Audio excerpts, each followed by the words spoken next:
Welcome to Calling All Voices, brought to you by the Dementia Action Alliance and the Global Council on Alzheimer's Disease. My name is Karen Love, and I am the CEO of the Dementia Action Alliance. In this podcast, you will hear from people living with dementia from the Black and the LGBTQ+ communities.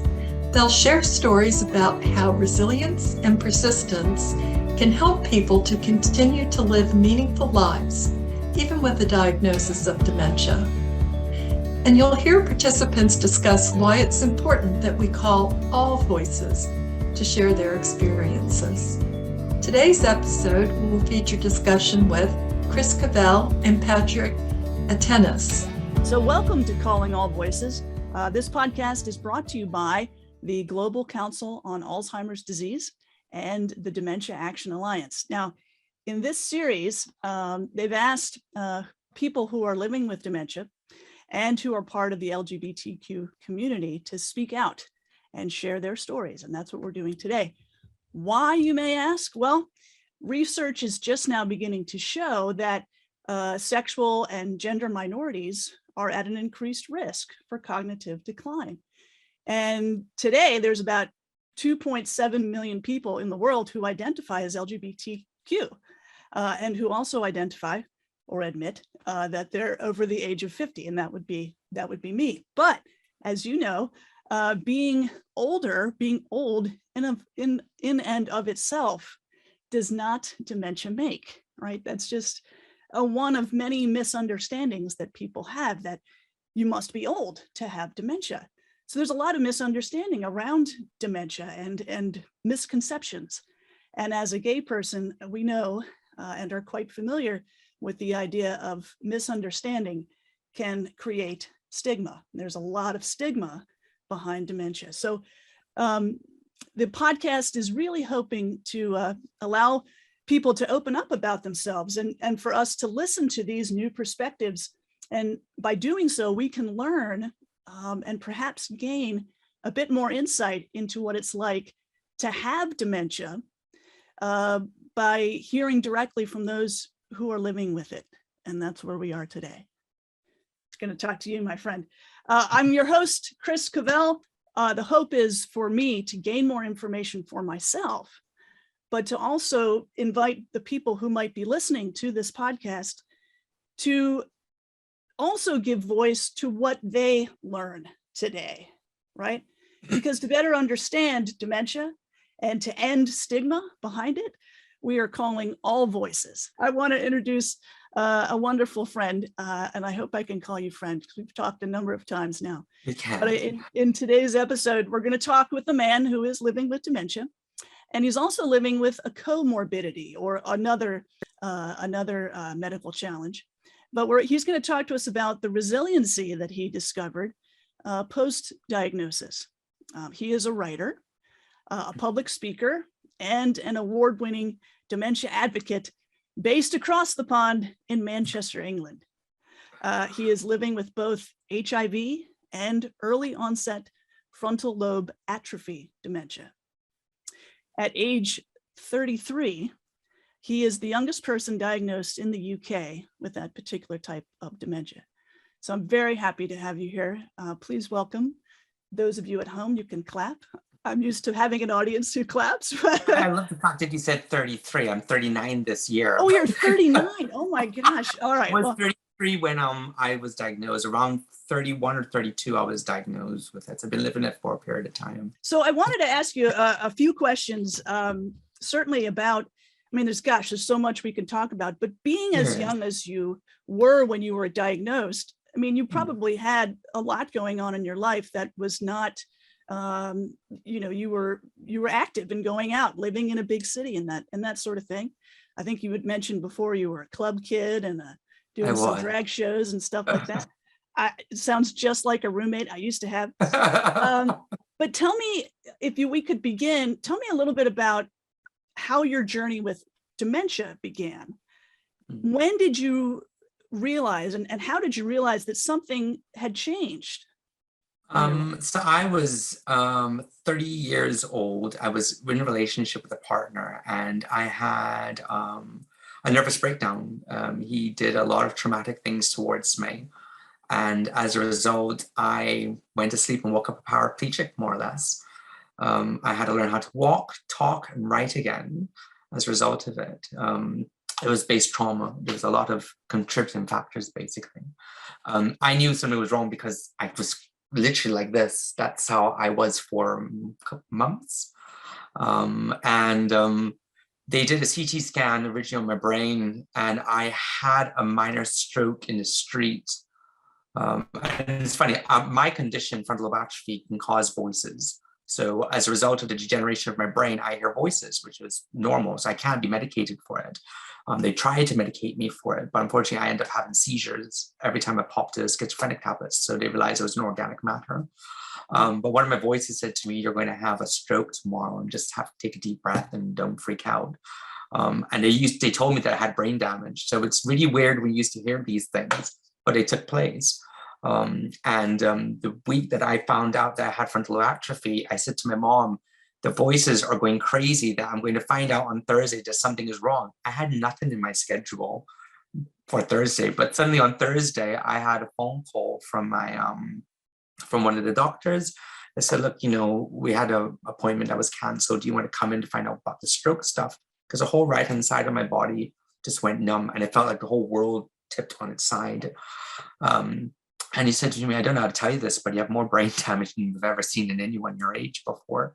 And I said to him, "Well, what is it?" He says, "Frontal lobe atrophy." And I can see by the video on the screen, because my right side, this part of my brain really hurts every single time I try to think of memories, anything. So I knew I lost a lot of memory, but I just didn't know how. I didn't want to grasp how much memory. You just kind of ignore stuff. I just carry on. They said to me, "You have more brain wastage than anyone we've ever seen. And this is the reason why this part of your brain hurts a lot." By then I was able to maneuver a lot more, but I found out as a result of a complete nervous breakdown. I knew then that something was not right, especially when it came to the fact that I handled London 2012 Olympics. I handled like 10.1 million accounts, including 16 staff. I was voted the 11th most important person for the Olympics because my brain worked like a BMW. I loved it. I could figure things out very quickly, but it took me half an hour to sort out pages 1 to 5 in order. And I said to my mother, "There's something not right with my brain. I can't function. I would forget things quicker. I lost a lot of my memory of my family. I didn't want to think about them because they're not around, so there's no point discussing it or thinking about it." But when it came to memory parts, nothing. I had no memory of anything. I think I was more or less really struggling with functioning at my age than having to worry about my condition. Mm-hmm. Yeah, tell me a little bit more. Then, when you got diagnosed, you said your family was a little bit farther away. They live in Panama. They live in Central America, between Barbados and Central America, and so they couldn't come. They at a time that I think I was homeless for a period of time, as of course I left my partner. I was homeless for about 8 months in London until you can't get housing unless you were living within Manchester. That's where I was previously. So I had to come back and start the process over. I had a bad substance abuse issue, as most people from the LGBT community, a lot of us self-medicate as a result of things. And it was my coping mechanism. I had nowhere for my family to come visit me. And I just had to really kind of do stuff all by myself. It wasn't easy for my parents. And they were going through a period where they just financially couldn't come. It was a lot of money to fly out here, stay in a hotel and all of that. So I had some support. It was the LGBT Foundation that kind of looked out for me. And that's the reason why they got my apartment. They wrote a letter to the council and I was deemed a good citizen for all the work I did with around HIV. Who knew that voluntary work would assist me in the future, and it really did. So that helped because my dad was always like, "You need to get paid for your writing for HIV," and I went, "Well, one day it will," and it did. It's that work that I did. So the foundation kind of adopted me, and I got an apartment close to the foundation because they would make sure that someone was always around me. If I didn't go in within a week, a member of staff would come in and visit me to double check, because that's what family does.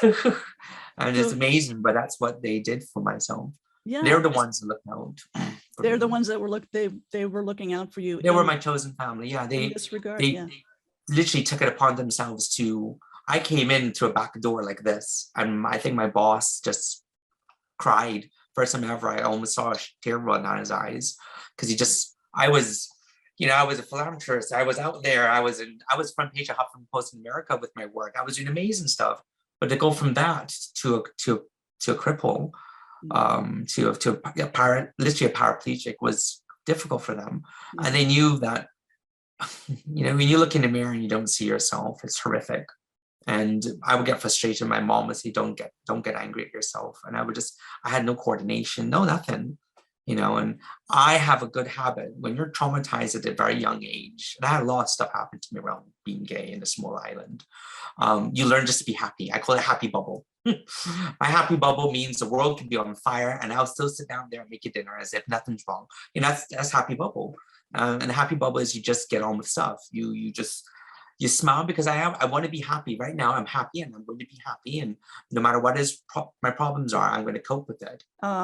With living with first HIV and then dementia, you have kind of had to figure out, how do I manage these two things? And your volunteer work allowed you to be helped as far as, now that you have dementia, you have now help. You have another family who can help you, who's close by, because your biological family is so far away. Tell me a little bit more about that. I love that.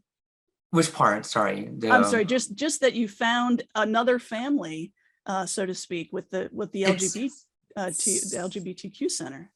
So basically, I was 20 years old when I found out I was diagnosed with HIV. I got it from a partner who never told me. I went to sleep, ran away the next day, never saw him again.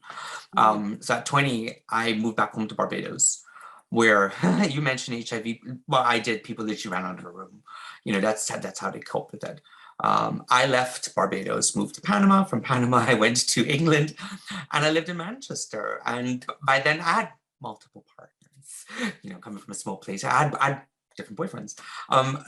But I was in Manchester, and someone found me. My current boss, he found me many years ago and said, "Oh, do you want to come for a photo shoot?" Because I was outspoken about my HIV status. No one in Manchester would discuss it. So, and I had on my profile. I didn't see the reason why not.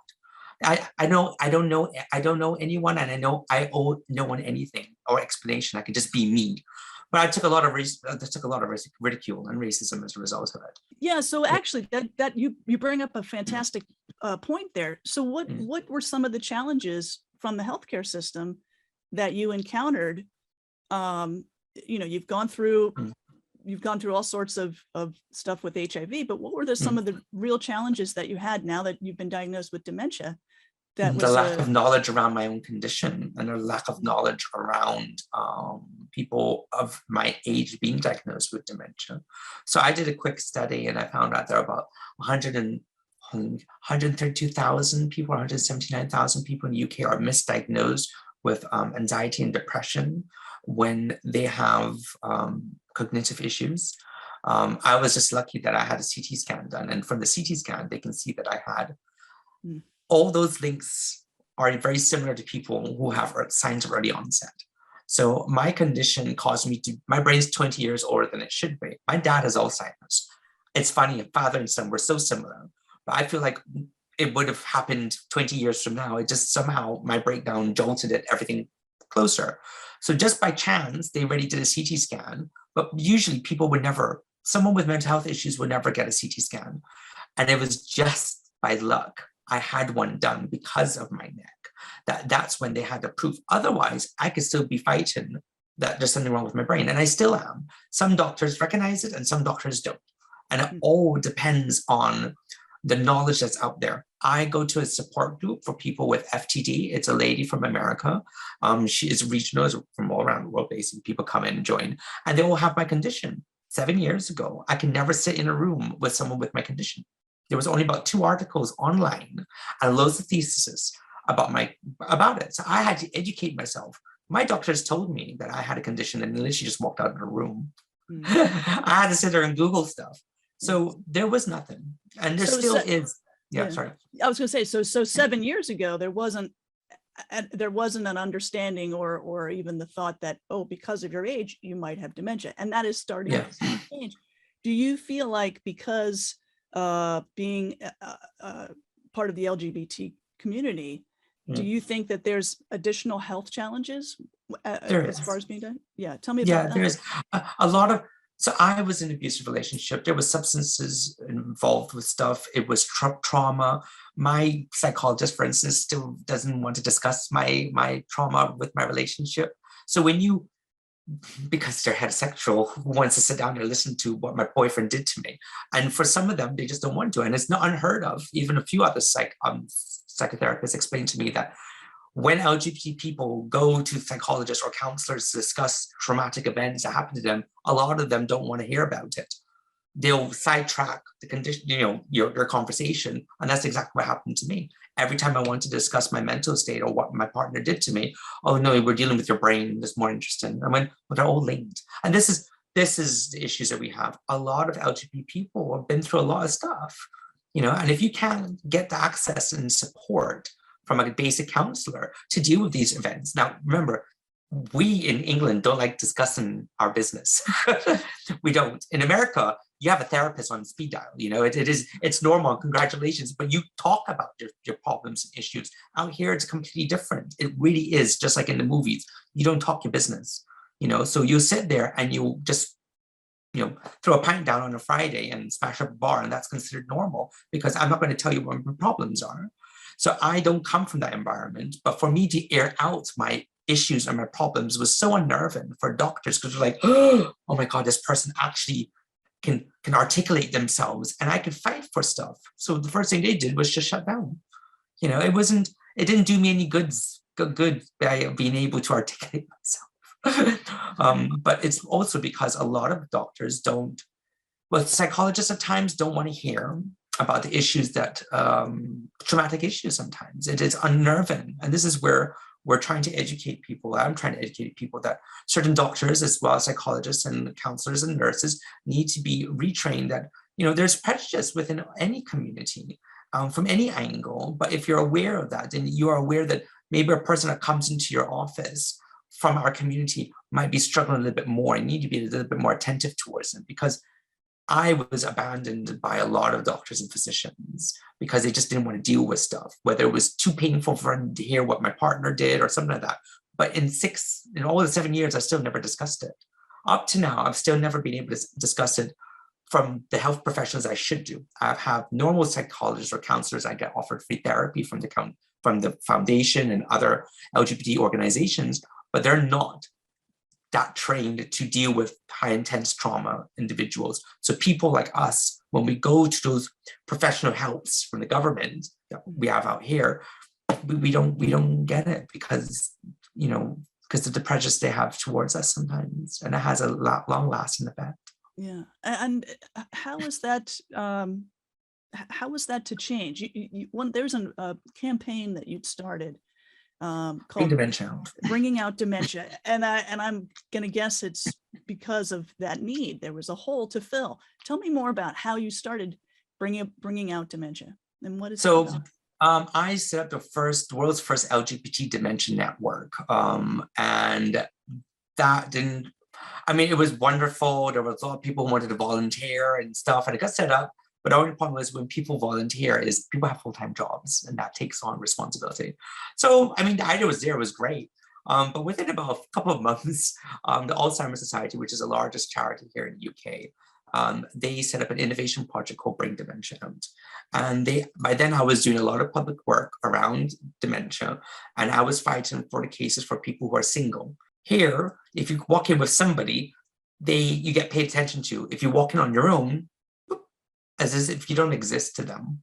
And so I would fought for single people, people on their own, whether they were LGBT or not. But then they started an innovation project called Bring Dementia Out from 2017. And that was about interviewing people. I mean, I did a documentary. It was interviewing people from all walks of life, from the trans community, the lesbian community, the gay community, people who had HIV and dementia at the same time. And we discussed with them the fears and scares of what each community went through. And I interviewed these people. And we realized that in the UK, like for instance, I mean, people were blacklisted. They didn't want to discuss HIV-related dementia. That's a big taboo. In the trans community, you don't discuss dementia. That's also another taboo because they're afraid and frightened about what will happen to them when they go into the care services. So it was a really interesting 10-minute documentary that we did. At the end of it, the project, without any funding, you know, it's finished. The 2 years was done. And I was part of it and led a lot of it. And I took it very personally. And I said to them, look, I'm sorry, I can't let this go. And they said to me, so listen, you need money. In order for anything to work, you need money. So let's come up with £100,000. Great. And I went, give me a month. Within a month, I got £100,000. The organization, Guinness Housing Trust, who I live with, and this is how wonderful the universe works. She was actually at one of the meetings. There was a dementia lead specialist. She was dementia housing advisor or something. And she said, oh, I'm from part of Guinness Housing Trust, which is the organized, is a company I live in their properties. This is one of them. And I said, oh, well, funny, I live in Guinness. I live in one of your properties. She went, no way. She said, that's incredible.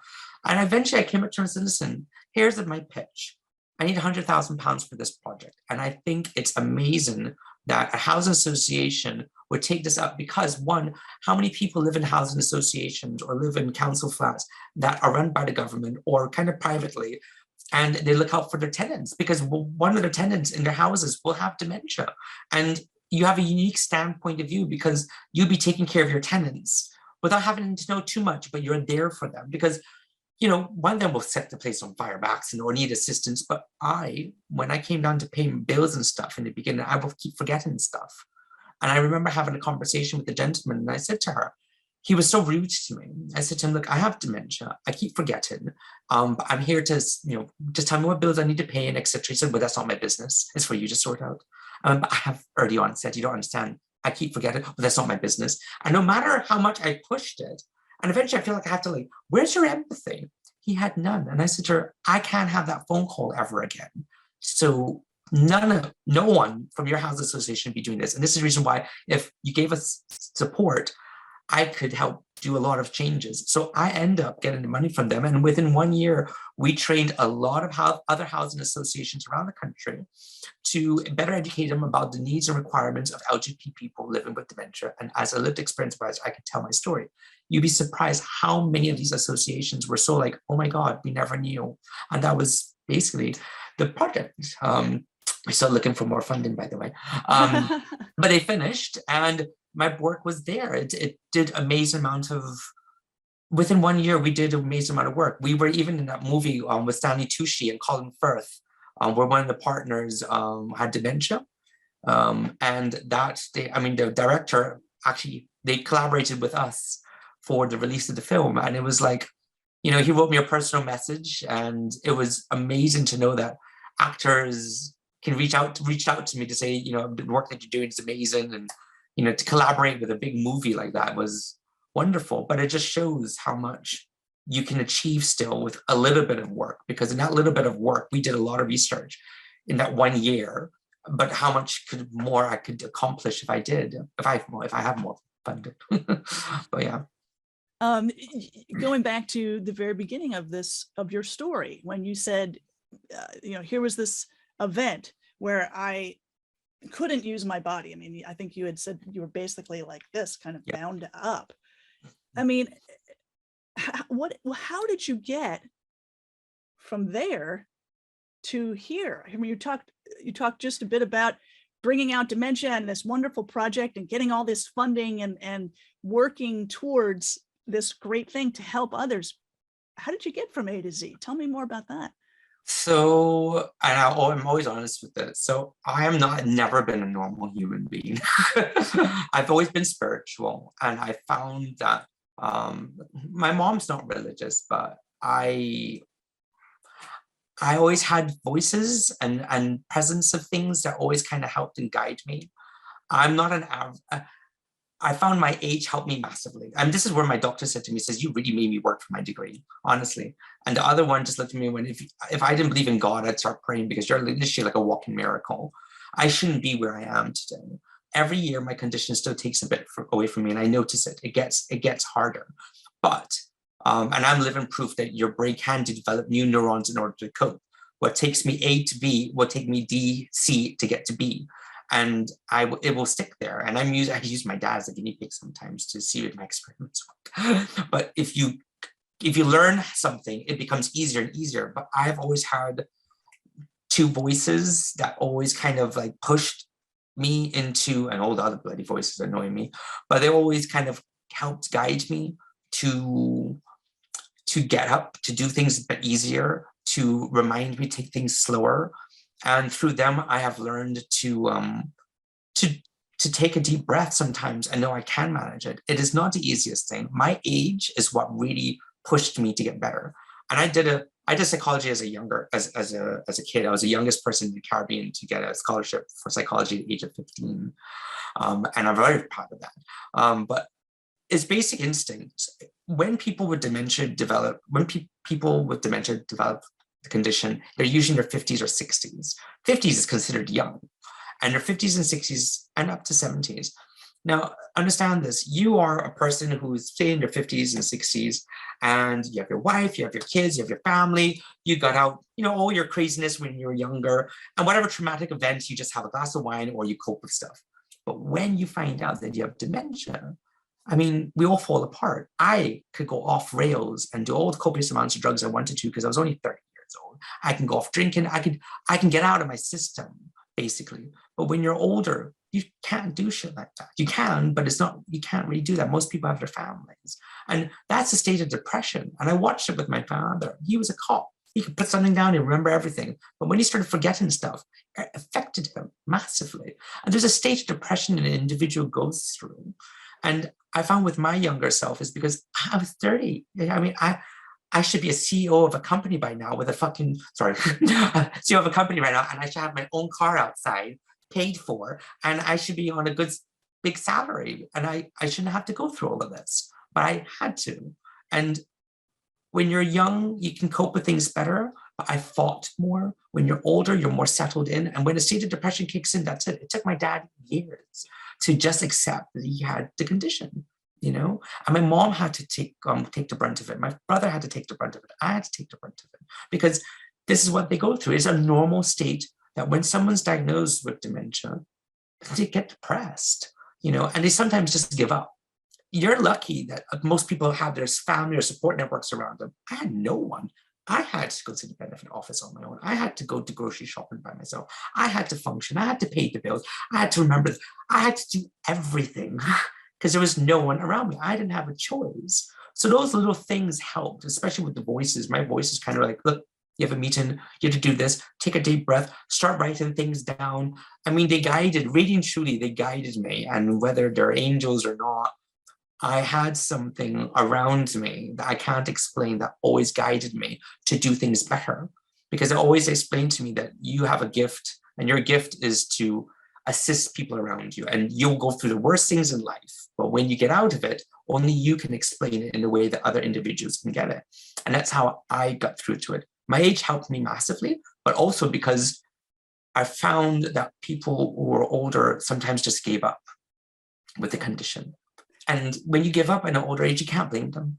I sit down there and watch people who have their wives and kids taking care of them, and that's wonderful for you. But when you're young, your ambitions are a bit more. I still wanted to achieve stuff, but I had no choice but to fight. So me fighting over and over and over to function is what helped me get better, because I didn't want to be like this. I wanted to be up there right. I've only learned how to dance like last year with coordination. I had no coordination. I refused to go on a dance floor because I couldn't coordinate my body. But bit by bit, because of lockdown, I had no choice by just dancing in front of the mirror for hours. I learned back my coordination. But think of it, someone who's much older, they won't fight for that. Sometimes it's, Yeah. I think you're making a lot of great points here too, Patrick, in that acceptance can mean many things, and regardless of your age, people can be young and they can see, well, I just have to accept this is what is. Maybe people who have a comorbidity like HIV and dementia, maybe they're like, oh gosh, you know, I have HIV, I guess I gotta accept it, and this is what it is. And there's this, you know, you can hear in my tone, there's this acceptance of this is the way my life is, and it's terrible. And the difference I'm hearing, and I've heard in so many other people's stories, but the big difference is with you, Patrick, I think, is you are accepting and doing something with that acceptance, accepting and not giving up, but accepting and moving forward, but seeing what can I do with my experience that I'm learning about myself, having being able to live with HIV. This is what I've learned, and this is what I'm doing with that knowledge. Now I got this, I'm accepting I'm living with dementia, and this is what I'm doing with that knowledge. I think that's humongous. I think that's really it's awesome. made me smarter. So it's funny. People who have our condition, I found with myself, the things I was good at, I got better, and all the things I was bad at, I had to keep reminding myself of every morning to put those bricks up. And it was like anxiety, depression, or learning to keep my mouth closed when I was chewing. Believe it or not, all those sort of things, someone had to keep telling me, because the things that you learned as a younger person that, you know, you got locked into place, like, you know, got bolted down, those things started unraveling. And this is the part where I even realized with my father, it was all the good things he was good at. He could still talk. He could talk like I can. I get it from him. But the things he found difficult become resurfacing again. And this is where it's difficult. And I have a voice that always reminds me, or I'm young to remember this because I'm out there all the time.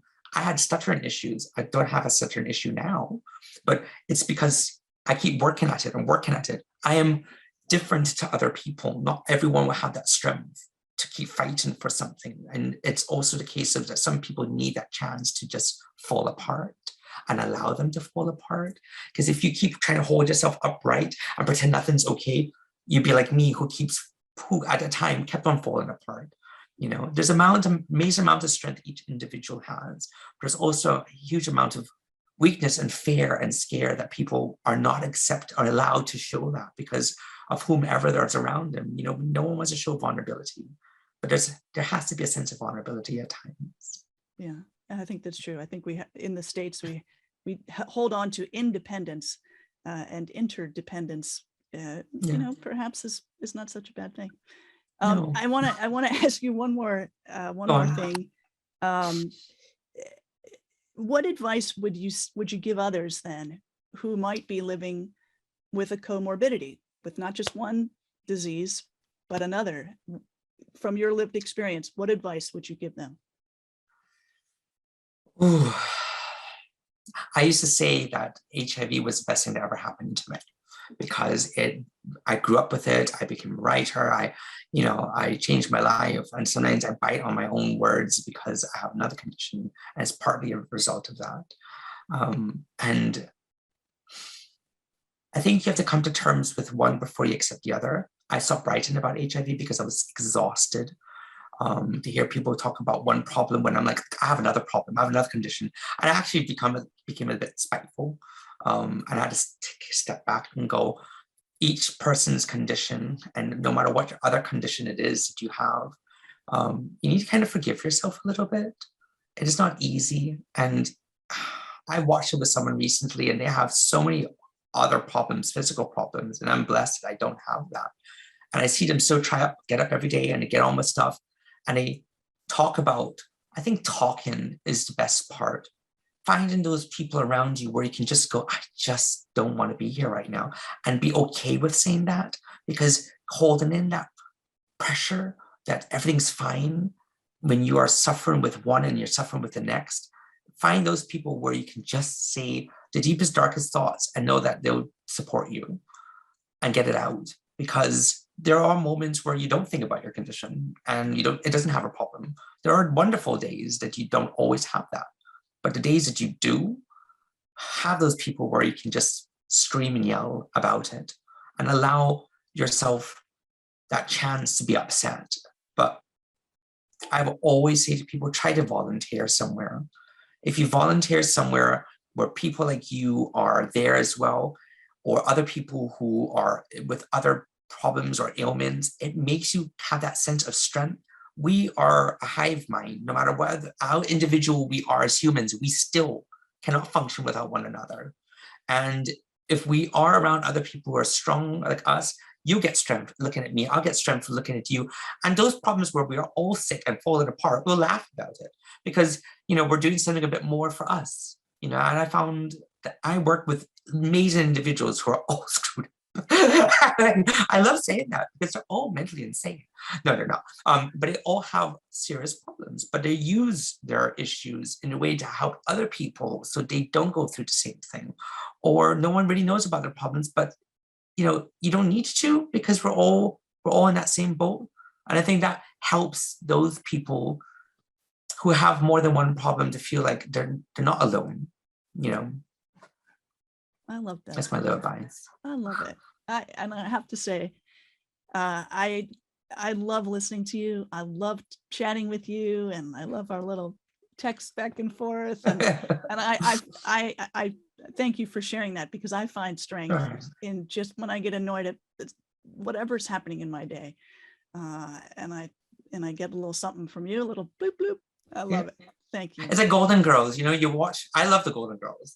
And when you watch, these were amazing women who were all together and they all had their little problems. But even when you talk about the medications or this or that, it was fun because they were all similar. And it was the same thing when you volunteer, you're with other people who have other issues, but you learn that this one copes with this and you're not by yourself. I couldn't do it without the voluntary work that I was doing, you know, and I still do it all my work is 90% of it is all voluntary because I realized my purpose is this. I won't have a purpose if it wasn't for that. And even if I still didn't have the ailments, I still want to volunteer, you know? So yeah, that's my little advice for people.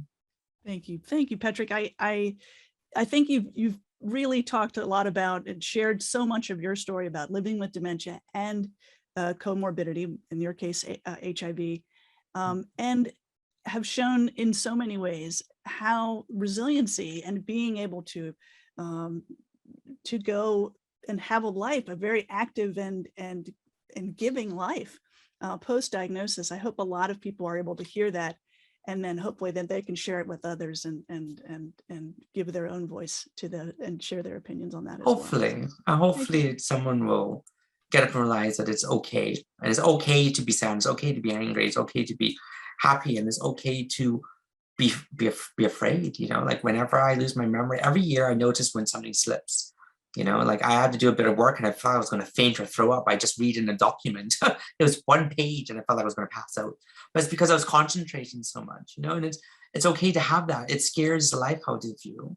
I can't travel anymore by myself, but it's okay. I'll try, but you've learned different adventures. Sometimes don't allow your condition to determine who you are, but know that there's always a reason for something. It sounds stupid to say.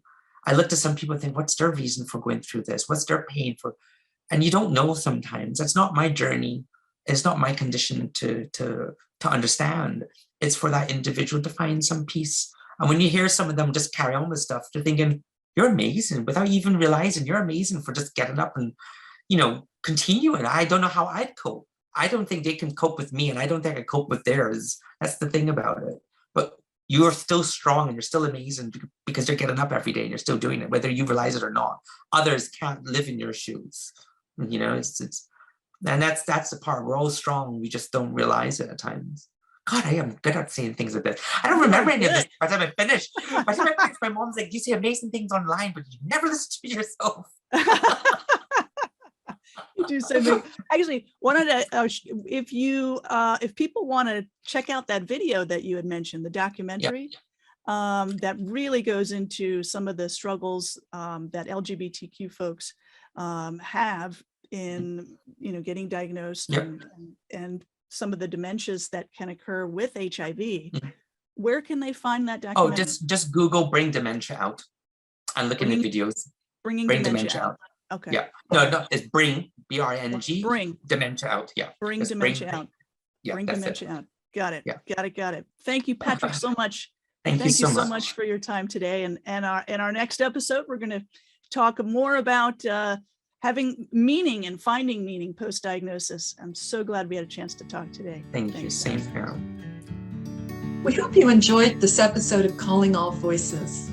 If you're interested in learning more, please see the episode notes for this podcast.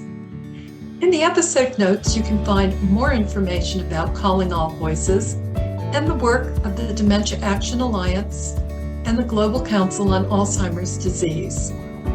The creation of this podcast was sponsored by Otsuka America Pharmaceutical, Inc. The views expressed in this podcast reflect the views of the speakers, not the views of Otsuka America Pharmaceutical, Inc. If you liked what you heard today, please make sure to subscribe to the series, share a review, and let others know about it.